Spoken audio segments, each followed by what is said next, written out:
MRT riders, good morning Malacañang Press Corps.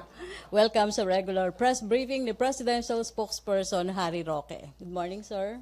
Good morning, ladies and gentlemen of the media. Let me begin by addressing the request of Buri for an audience with the President. We find no reason to have the requested meeting. We had already canceled the contract with Buri, and the government decided to meanwhile take over the maintenance of MRT. Now, also as of now, as of 11:32, we have not officially received any word about the reported resignation of Department of Transportation Undersecretary Cesar Chavez, and therefore I still cannot comment on this reported resignation. No? Now, the Executive Secretary has also requested me to read a notice to the public that he issued last 21 November 2017, and I read as follows. Notice is hereby given to the public that unscrupulous individuals have been posing as members of the Cabinet, including the Executive Secretary, or name-dropping the latter in fraudulent schemes to solicit funds from the public. In particular, please be warned that the Office of the President or the Office of the Executive Secretary has not authorized any person to solicit money or other things of value from the public for the alleged benefit of Marawi soldiers, senior citizens, illegal drug campaign, or for any other cause for that matter. So I reiterate, the palace, none of the cabinet members has authorized anyone to raise funds for any purpose. Now, I also committed to report to you the negative list in our last press briefing, and I have before me now Memorandum Order number 16. The negative list for the year includes private recruitment, local or overseas employment, practice of particular professions when allowing foreign participation will redound to the public benefit, contracts for the construction and repair of locally funded public works, public services except activities and systems that are recognized as public utilities such as transmission.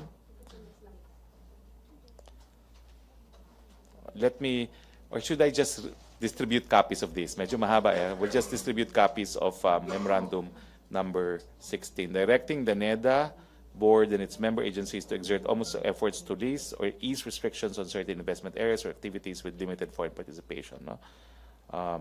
To raise the Philippine level of competitiveness and to foster higher economic growth, the NEDA board and its member agencies are hereby directed to take immediate steps to lift or ease existing restrictions on foreign participation. This is to ease foreign restrictions, as I said, private recruitment, practice of particular professions, where foreign participation will redound to the public benefit, contracts for construction and repair of locally funded public works, public services, except activities and systems that are recognized as public utilities such as transmission and distribution of electricity, water pipeline distribution system, and sewerage pipeline system, culture, production, milling, processing, and trading except retailing of rice and corn, and acquiring by barter purchases otherwise rice and corn and byproducts thereof, teaching at higher education levels, retail domestic enterprises, and domestic market enterprises. So the NEDA board are hereby directed to earnestly support in a coordinated manner such legislative efforts as may be necessary to eliminate or relax aforesaid restrictions, including pending legislation seeking to clarify the definition of public utilities. No? Now, today is November 23. We are commemorating the November 23 Maguindanao massacre, and we have as guest later Undersecretary Egco, head of the Presidential Task Force on Media Security. We are also joined later this morning by relatives of media kin, some of the media kin who perished in the Maguindanao massacre. And perhaps a last point is I have gotten many queries on Agnes Calamar despite press statement that has already been issued. I reiterate the position that the President should be taken seriously but not literally. The President has expressed his greatest displeasure at the conduct of Agnes Calamar, who came to the Philippines uninvited despite the fact that at that time we were already negotiating the requisite invitation required for special rapporteurs to be able to investigate in member nations of the United Nations. No? So what she did to come here despite the fact that negotiations were still pending was an act of bad faith. And of course, what angered the President in particular is on her visit here, she brought a resource person who the President believes stated that prohibited drugs is not harmful to human health. And that is why at all occasions, and I believe members of the media who went to Vietnam with us know that the President has been distributing a UN literature on the adverse effects of different kinds of prohibited drugs. So that is the reason for the President's anger and displeasure at Agnes Calamard. So I hope that clarifies the palace position. Now, my advice, don't come to the Philippines when uninvited. Yes, let us now take questions. Laila Salaveria. Sir, on rapporteur, the special rapporteur, sir, I understand her visit was not to conduct a fact-finding investigation, but to attend a drug policy conference upon the invitation of a lawyers group. So are we still objecting to that? Because that wasn't what was under negotiation with the government. Considering there were negotiations ongoing about an official visit to the country, she should have desisted. Even if it's not related to the fact-finding? No, but she still made her comments on a matter that should be investigated first. So the position of the palace is, how could she have come up with conclusions when she had not yet conducted an investigation? So to us, because she already had conclusions even before an investigation, she has preconceived conclusions about the issue of alleged killings on the drug war.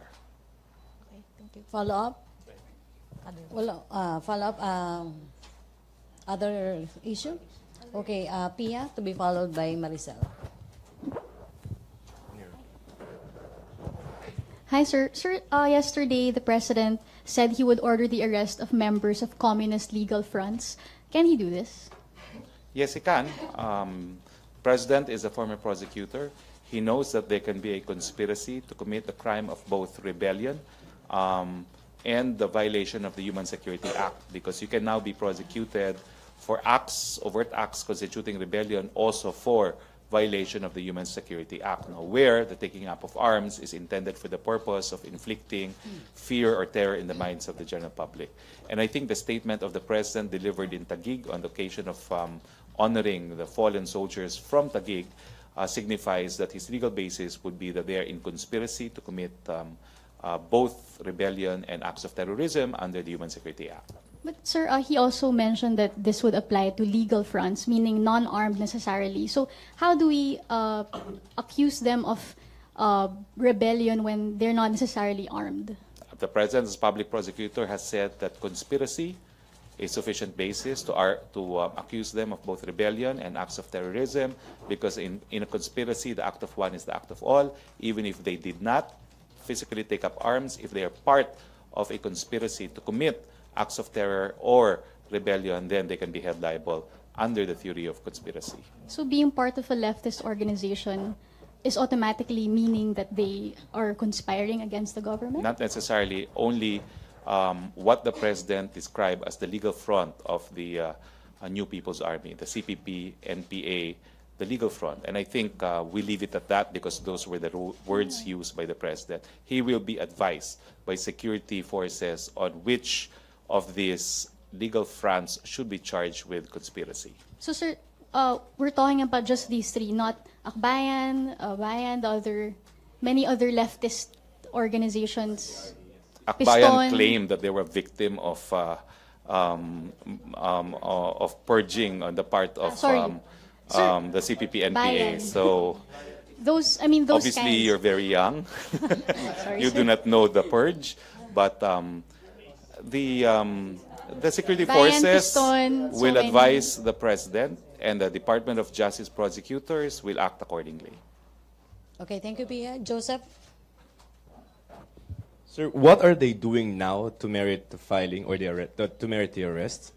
Well, the President said that it is a conspiracy.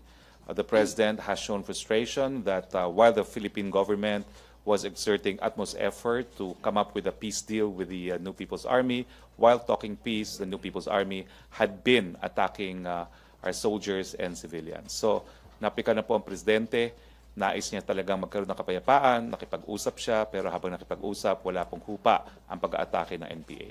Kaya nga po sabi niya, tingin ko terorista na yung mga yan at panahon na para talaga mapanagot sila. Well, probably the NPA actions are very clear, overt acts, no? How about the legal fronts? Well, nasagot ko na po yan. Ang legal basis ng ating presidente ay conspiracy, no, in the commission of the crime of both rebellion and acts punishable under the Human Security Act. And how is this established, sir? Well, the lawyers, of course, will take care of this. In conspiracy, there must be an agreement for a common purpose and a common design, and for overt acts also to reach that common purpose. Just so it comes from the palace, who are these legal fronts? The President has not declared. I'm sure he will be guided by security and intelligence agencies of the government. Yes, sir. Regarding the peace talks, how different is this statement, the statement yesterday where he said he doesn't want to talk anymore, from the previous statements where he said the same thing? What makes it different now? He said the same thing, that Yes, he has halted the process of negotiating a peace deal with the communists for now. The past three statements did not include mga notice of termination and what happens to the JASIG given the statement of the President yesterday?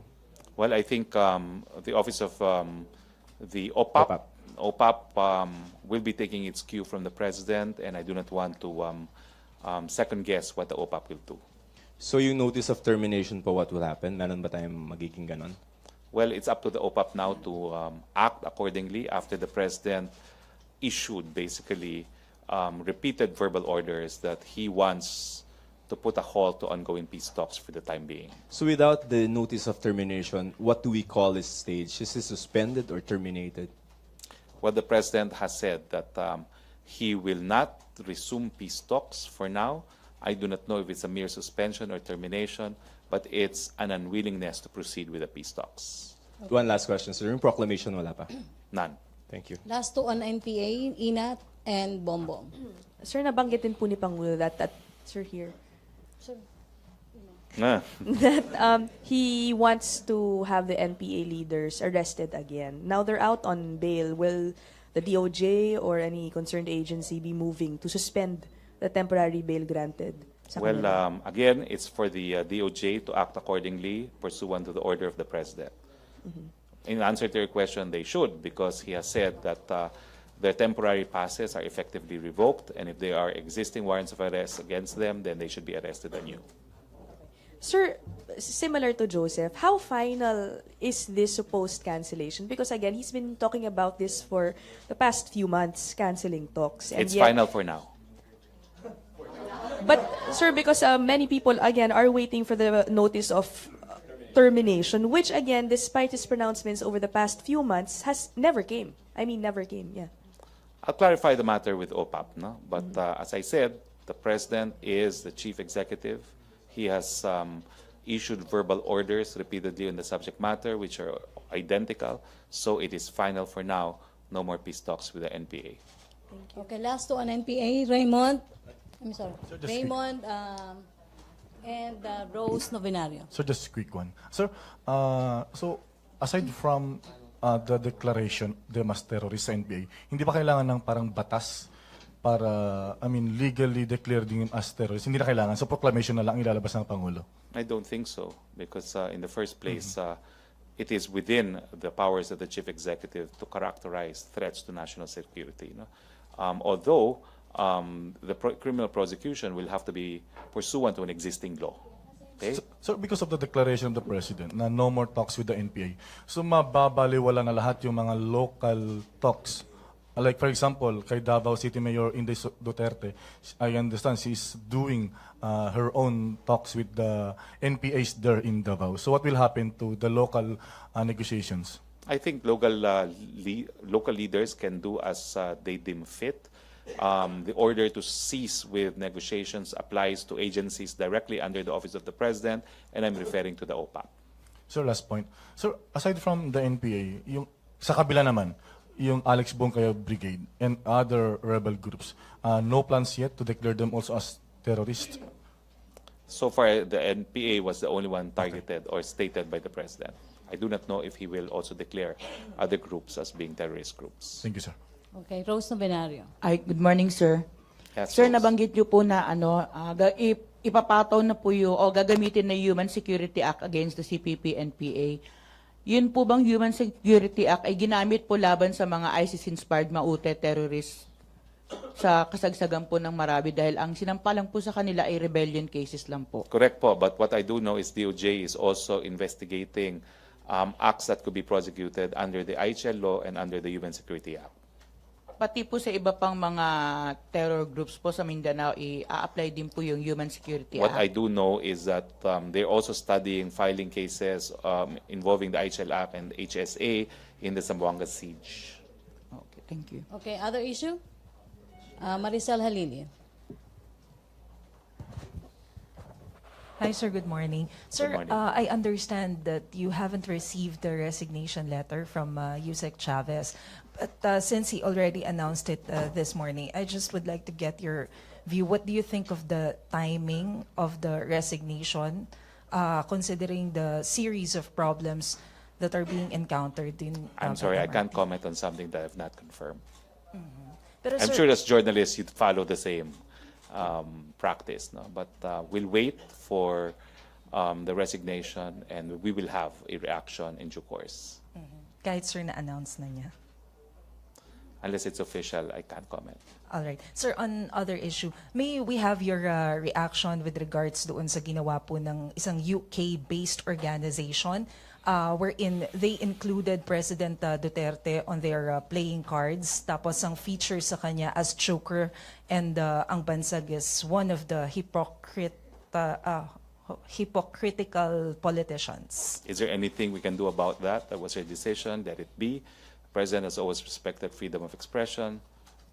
So be it. Do you find this, sir, as an insult to the president, to the administration's efforts? Let's just say that worse things have said about the president. He takes it in stride. Thank you, sir. Okay, Ace Romero. Secretary, the President recently reappointed Ariel Nepomuceno and Teddy Raval to the Bureau of Customs. And we all know they are two of the officials tagged in the bribery scandal. Considering that the President is implements a zero tolerance for graft and corruption, and you said that even a whiff of corruption is enough to dismiss or to lose his confidence and trust. How would we reconcile this? It must be because there's been thorough investigation conducted by the House, the Senate, the DOJ, and even from within the palace. And it must be because these two officials were found not to be in any way involved in the 6.4 billion scandal. Okay, thank you, Okay, Secretary. other issue? Joseph Morong. Sir, sa drug war, yesterday you said that I'd have to return the power to the police. Has he made a decision to return the drug war to the hands of the PNP? Well, I think a decision will soon be made. But like you said, he did make the statement that I may have to return it to the police to avoid the problem from worsening. No? So I guess that's the latest. That is the latest pronouncement of the president. There is now a very strong likelihood that it will be returned to the PNP. And the reason being? As he said, no, what he said was to prevent the problem from worsening, The drug problem, no? the drug problem. Okay, thank Okay, you, sir. follow up? Other issue? Follow up. Alanesca.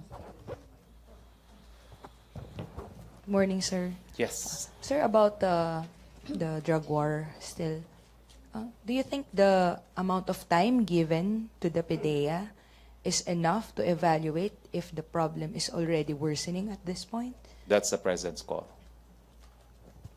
So, sir, it's enough time to evaluate, would you That's the say? president's call. No? If he thinks it must be returned, then it must be that the PDA has been given enough time. I see. Ace Romero. Secretary, I recall you presented data from the PIDEA about its accomplishments. So does this mean the President is not satisfied with the performance of the PIDEA? I think we need to accept what the president has said. He does not want the problem to worsen, and that is why the thing is he used may, no? So I do not know if a formal directive has been issued, no? I would have. So Whether I like it or not. effectively, he has manifested already a decision to return it to the PNP. But how would we assess the data or the accomplishments presented by PIDEA? Because the president returned it, he must not be satisfied. He okay. wants more. But it will require another document, right? Because he issued a document when he transferred the lead role to Fidel. Certainly, the Office of the Executive Secretary would have to document this. So are they drafting it already? As of now, I do not know yet. But if the President said so, that's a presidential directive. Thank you, Secretary. Okay, MPC. Follow up, JP Bencito.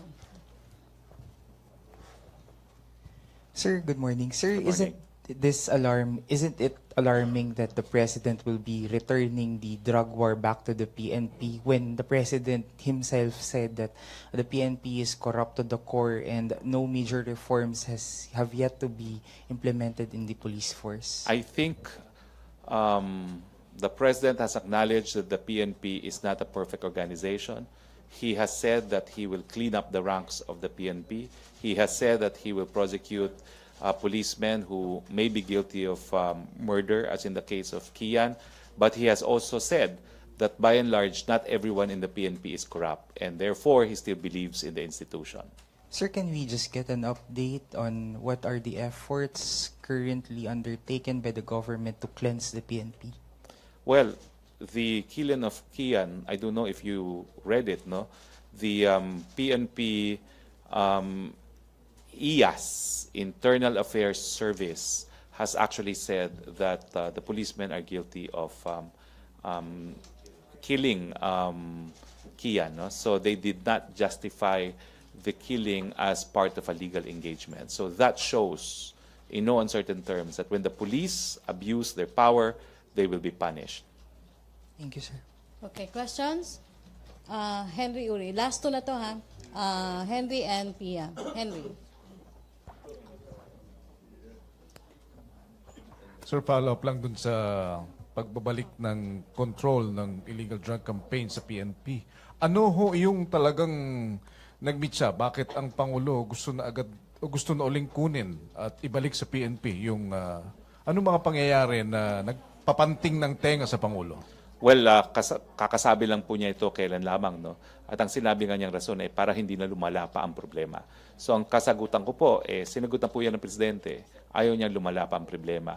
Ang tingin niya, baka lumala ang problema kung hindi maibalik sa PNP. Okay, thank you, Henry. Pia? Sir, President Duterte has also said that there are around 9,000 policemen involved in drugs. May we get updates po on efforts by the government to cleanse the ranks of the PNP, just like what you said? We will monitor that, no? Because the President has really committed that the way to win the war on drugs is also to have a professional police force. The fact that he has identified at least 9,000 scalawags is an acknowledgement that it's not perfect, but he is taking steps to clean up the ranks of the PNP. May we know, sir, ano ba yung mga steps na yun? Is there a PNP-wide investigation forthcoming following his pronouncement? Kasi the pronouncement was made, I think, 2 or 3 months ago. Napakadami pong mga ahensya na pwedeng mag-imbestiga ng mga tiwaling pulis. Pwedeng IAS, pwedeng Napolcom, pwedeng PLEB, pwedeng Ombudsman. No? So lahat po yan ay gagamitin, no? Para malinis ang hanay na ating kapulisan. Now let's move now to the commemoration. Today is the 12 o'clock na. Joseph, No? sige. Joseph. Sir, just one question lang. Sir, what will happen to Oplan Tokhang? Marireactivate ba siya? We do not know. Oplang Tokhang itself really is an ongoing, it's an ongoing, anyway, I do not know what that is. No? Because the DBM said they are not likely to allocate the 900 million budget for Tokhang to other projects or other agencies of the government. So I think that mataas answers ba your ang government. If that's a declaration of DBM and it's not funded, can't possibly continue, no, if it's not funded. Okay. But we already have the victims, no? Sir, we have yung news research namin, the story 2 days ago. 7,000 housing for soldiers and policemen remain unoccupied and are now deteriorating. What is the government's steps to maybe pakinabangan yun? Anong instructions sa NHA? Because this is 7,000 in all over the country. I'll have to number one, find out if the figure of 7,000 is accurate, because as I said, it's your research. So I'll have to inquire from the NHA, and I will have to find out what steps they will be taken. Okay? Thank you. Now, we commemorate Sige, last. Lanas ka. Sir, about China being a telco player here, wala bang concerns si Presidente considering yung mga past infrastructure projects involving China and BN North Rail were canceled because of allegations of corruption? So wala bang ganong mangyari na naman kasi China na naman yung involved? Well, Walang I concern think about we that? just have to, number one, accept the fact that the Philippine president is serious about his campaign against corruption, and he will not tolerate corruption at any level, particularly at the highest level. Okay? Now, today we commemorate, it's already the 8th year, no? The 8th year of the Maguindanao massacre involving 58 victims, 33 of whom were members of the media. We are joined today by some of the kin of the murdered media professionals. But before we proceed, I'd like to recognize our guest, Yusek Joel Egco, who is head of the Task Force on Media Safety. The floor is yours, Yusek. Thank you very much, Secretary Roque. Good morning, my colleagues. First, gusto ko pong makiisa sa lahat, no? Mga kapatid natin sa hanapbuhay at sa buong bansa sa paggunita ng ika-8 anibersaryo ng karumal-dumal na Maguindanao Massacre. So I'd like to proceed by reading a statement that we came up after our last meeting, last Friday, no, during the regular meeting of the task force, the Presidential Task Force on Media Security. The Presidential Task Force on Media Security, on its regular meeting last November 17, 2017, had the anniversary of the Maguindanao Massacre today as the most important item in the agenda. The member agencies and media observers arrived at a consensus that it is high time for the task force to declare its condemnation of the tragic event that led to the killing of 32 media workers, along with 26 others who are non-media.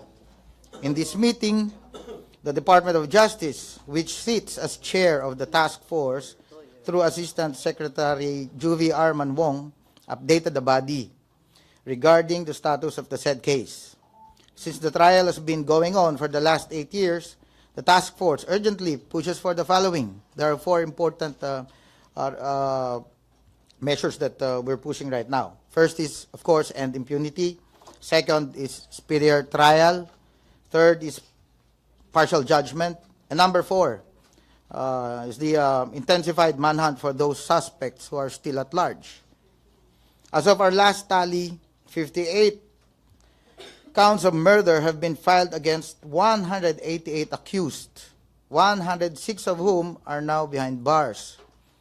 3 have died while incarcerated, while 2 are out on bail. 1 has been released based on writ of habeas corpus. 82 suspects are still at large, but as of date, letters to PNP Chief Director General Ronald De La Rosa and National Bureau of Investigation Director Dante Gueran, who are members of the task force, have been sent out by the body based on the interagency members and resource persons' move for the intensified manhunt for the remaining suspects who are yet to be put behind bars. The most welcome developments are the following. The prosecution has terminated the presentations of 190 witnesses, while 63 have been presented by the defense so far.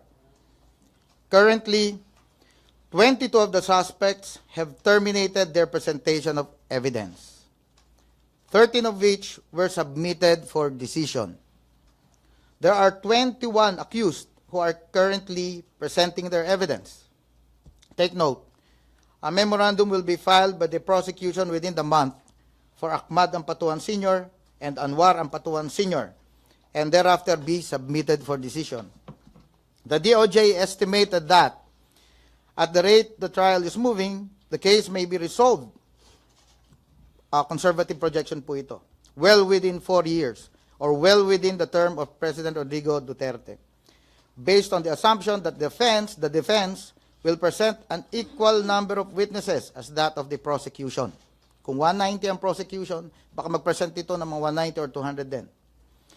The representatives of the member agencies and media observers who attended the meeting and moved for the expeditious action of the PNP and NBI in putting those suspects who are still at large behind bars include Asik Manwong of the DOJ, Khalil Macan of the PCOO, Tito Fajardo of the Presidential Human Rights Committee, Joan Cordero of the Commission on Human Rights, Melanie Pinlac, representing the Center for Media Freedom and Responsibility, Nelson Santos, of the President of the Publishers Association of the Philippines, Paul Gutierrez, President of the National Press Club, Arsenio Andolong, Chief of the Public Affairs Office of the Department of National Defense, representing the Defense Secretary, Alejandro Papa, the Armed Forces of the Chief of Staff, OJ6, Darren Salipsip, representing the Office of the Chief Presidential Legal Counsel, Carlo Limiu, Special Agent of the National Bureau of Investigation, representing Director Dante Gueran, and Police Chief Inspector Brian Gregorio, Public Information Office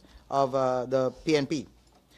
The PTFOMs will keep a close watch and strictly monitor the progress of the judicial process regarding the Maguindanao massacre. The good news is, after a long and tedious search for justice, we can now see the light at the end of the tunnel. That long period of uncertainty is finally over. Hoping against hope, we expect justice to be completely served for the victims and families of this most gruesome crime. I'm now ready to take your questions. Perhaps before we take questions, can we hear from some of the victims? No? Now, I underscore the fact that when I was still private lawyer, we had proposed a system to expedite the prosecution, and this includes the first in, first out, which means that we don't have to finish with the reception of all evidence against all the accused before there could be promulgation of judgment. We could proceed with promulgation of judgments as against the accused whose presentations of evidence have been concluded. No? And we're hoping that earlier than the 4 years mentioned by the Undersecretary, that there could be at least 1 or 2 accused who will have a promulgation of judgment. Now, we're joined here now by some members of, kin of murdered media professionals. I have here Noemi Parcon. Noemi, Yes, please. good morning po sa ating lahat. Ako po si Mrs. Noemi Parcon, asawa po ng isang media na pinatay during the Ampatuan Massacre. It's been 8 years nangyari yun, pero masakit pa rin. Although we have moved on, but the search for justice is still there. During the time of the previous administration, we are hoping na bago bumaba si Pinoy, makamit namin yung hustisya na hinihingi namin para sa aming mga mahal sa buhay. Pero hindi yun nangyari. Nang manalo si Presidente Rodrigo Duterte, nagkaroon kami ng pag-asa dahil alam namin na yung kanyang campaign against drugs would really help na mapabilis yung takbo ng kaso. Dahil alam namin na nagawa yun ng mga ampatuan, nasa influence sila ng drugs. Alam namin doon sa aming lugar na isa sila sa mga drug lords doon sa aming lugar. Sila ang nagpo-produce ng mga shabu. May shabu laboratory sila. Kaya sabi namin, nagkaroon kami ng malaking pag-asa na dahil ang trend, ang kampanya ng ating bagong Pangulo is really on the yung paghinto ng droga sa ating bansa, then we are very happy, no? So sa narinig ko kanina, within 4 years, kung nakapag-antay kami ng 8 taon, maantay namin yung 4 na taon. Pero kung sana mas earlier, mas magiging masaya po kami. yung sa amin lang po, bago sana bumaba yung ating bagong Pangulo, mabigyan ng hustisya ang pagkamatay ng aming mga mahal sa buhay. And isa sa kampanya niya is against corruption. Hindi naman po sana masamain nung mga tamaan na lang po, yung bato-bato sa langit, ang tamaan wag magalit. Pero there are some, I believe, no, that there are some officials ng ating government na ano siguro ng corruption, dahil alam natin yung kalaban namin maraming pera. No, so ngayon dahil isa yan sa kampanya ng ating Pangulo against corruption, so malaki po ang aming tiwala, malaki po ang aming pag-asa na bago siya bababa bilang presidente ng Pilipinas, makakamit talaga namin yung hustisya. Hustisya po para sa mga mahal namin sa buhay. I'd like to call another victim of our media kin. She is from Davao City, no? A constituent of Mayor Duterte. Ako po si Maria Cipriana Gatchalian. Asawa pa ako ni Santos Parisa Gatchalian Jr. Kung pwede ko sasabihin uli kung ano yung naramdaman ko no makita ko yung katawan ng aking husband na pinatay na parang hayop, hindi katulad na isang tao. Kung ano yung nakita ko kasi kinuha ko yung body niya doon, inilagak sa isang punerarya, hinukay siya, nahukay, nalibing na siya ng 3 days, hinukay siya, nilagak siya doon sa punerarya ng, tinawag siya na, doon sa Coronadal. Nang makita ko yung itsura niya, yung tama niya, hindi ko maisip na, yung umalis siya sa bahay, buong buo siya. Alagang-alaga niya yung katawan, pero nakita ko yung body niya, hindi siya mukhang tao. Marami siyang tama, wala ng laman yung loob niya, lumabas na yung wala ng laman yung utak niya. Tama niya, galing sa binti, doon sa tuhod, sa paa, dito sa lower torso niya, doon dito sa meron pa siyang sugat dito, may sugat din siya sa ulo. Ang sabi ko, parang hindi tao ang gumawa nito. Ito ay kagawa na isang tao, na isang adik, na isang demonyo. Yun ang tawag ko nung makita ko yung body niya. Alagang-alaga ng husband ko yung katawan niya. Yun lang pala.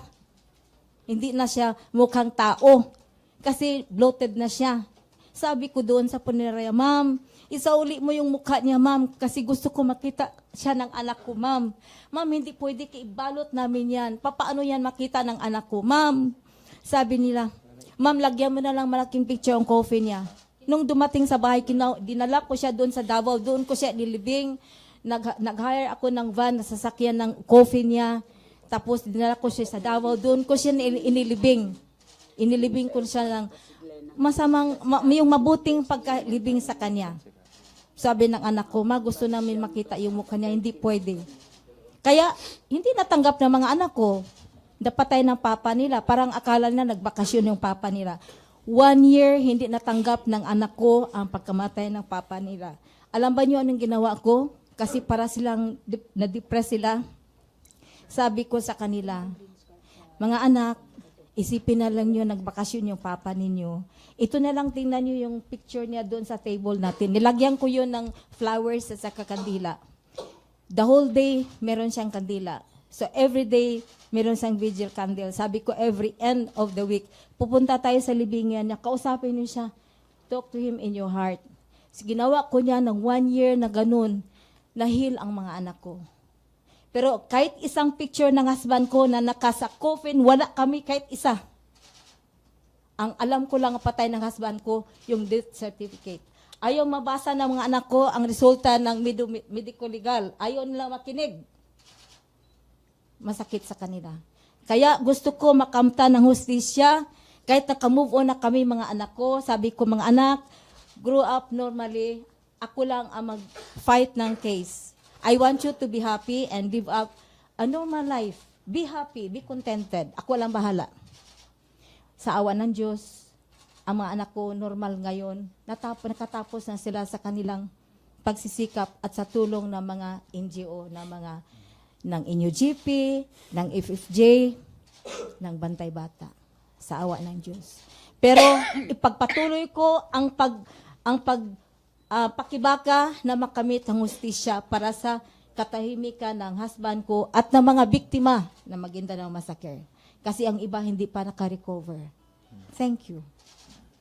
Gusto niyo magsalita? Ayaw na. Kayo po, gusto niyo magsalita? Okay. Now, 13 of these media victims will have an audience with the President this afternoon at 4:30. I'm not sure if it will be open to the media. Chances are the meeting itself will be private, but there may be a brief encounter with the media. Okay, so as Yusek Eco has said, the President remains committed to according justice to the victims of the Batuan Massacre and to all victims of illegal drugs in our country. Thank you very much. That ends our Sir, press briefing. I think we have one question from Joseph. Meron palang question for Raymond Joe. Lasso din, Joseph Kay, Moro. Pwedeng hindi na. Kay Yusek Eco. Yes, So, yes, I yes. understand, sabi mo 4 years na lang. Pero Yeah. it's been a long and tiring trial.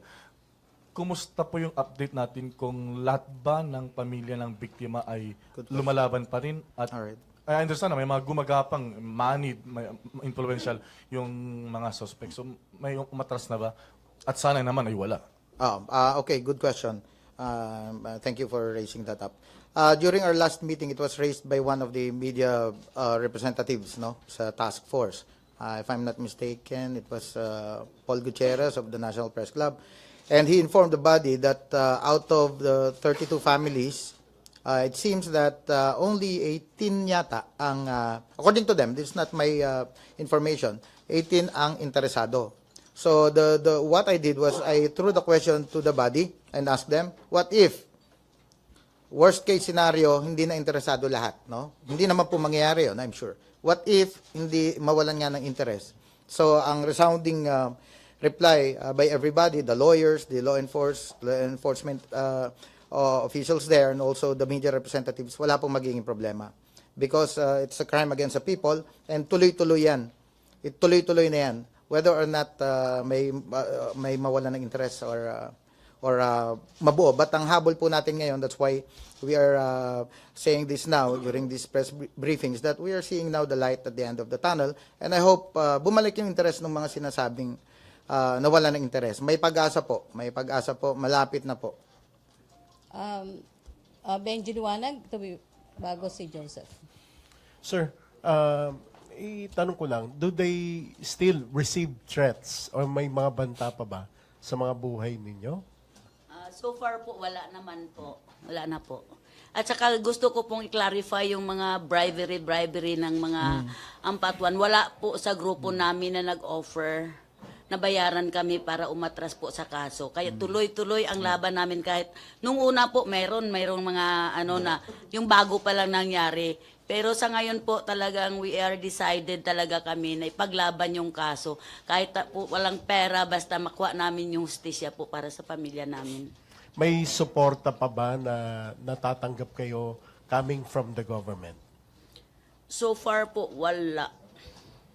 Maraming salamat po. Joseph Moro.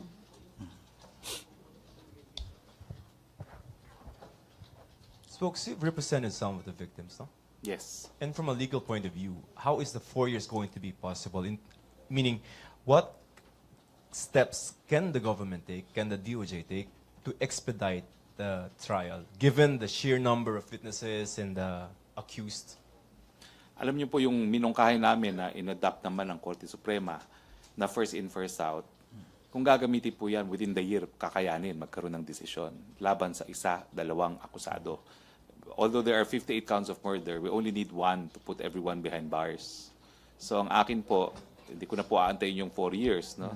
Dahil ako naman po na talaga din Presidential Advisor on Human Rights, no? Gagawa rin po ako ng hakbang para naman masiguro na magamit yung first in, first out at tignan po natin kung either this year or early next year magkaroon ng promulgation of judgment against one or two of the accused. Just for soundbite, no? Can you just explain the first in, first out concept? Yung first in, first out po, dati-rati kasi kinakailangan tapusin lahat ng ebidensya laban sa lahat ng nasasakdal. Pero ang minungkahi po namin, tapusin natin yung ebidensya laban sa ilan at kung kanino matapos yung presentation ng evidence dun sa nasasakdal na yon, pwede magkaroon na ng promulgation of judgment. So hindi na po kinakailangan tapusin ang lahat ng ebidensya laban sa lahat bago magkaroon ng promulgation of judgment. Where are we at with regard to the primary suspects, sir? Well, gaya na sabi ni Undersecretary Eco, meron ng 2 na submitted for resolution. So Yes. pwede na siguro magkaroon ng decision dito sa 2 ito.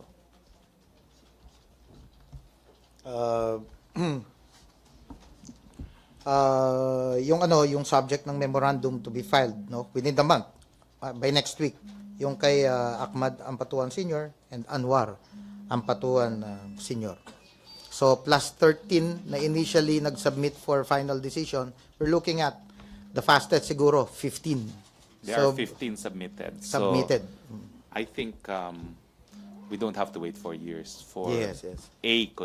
a decision or a promulgation of judgment. We don't want to second guess the court on what the decision will be, but definitely 8 years has been too long. Yes. We deserve a promulgation of judgment very, very soon.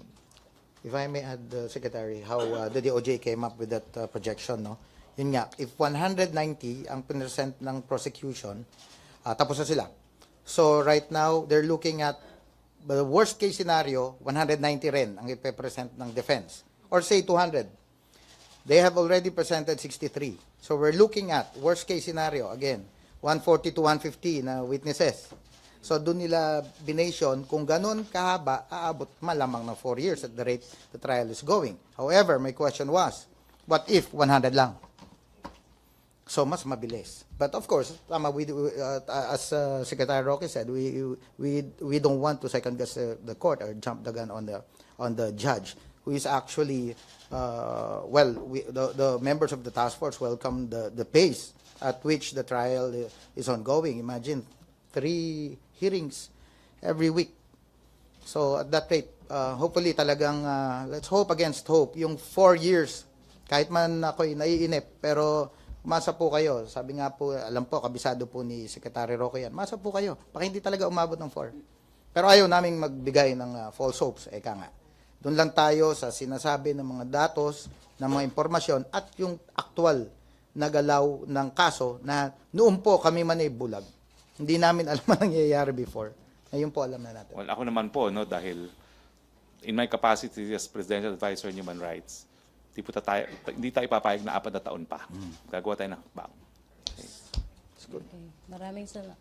Okay, thank you very much. Okay, maraming salamat, Presidential Spokesperson Harry Roque, Undersecretary Joel Eco, at sa mga bisita po natin. Thank you, Malacañang Press Corps.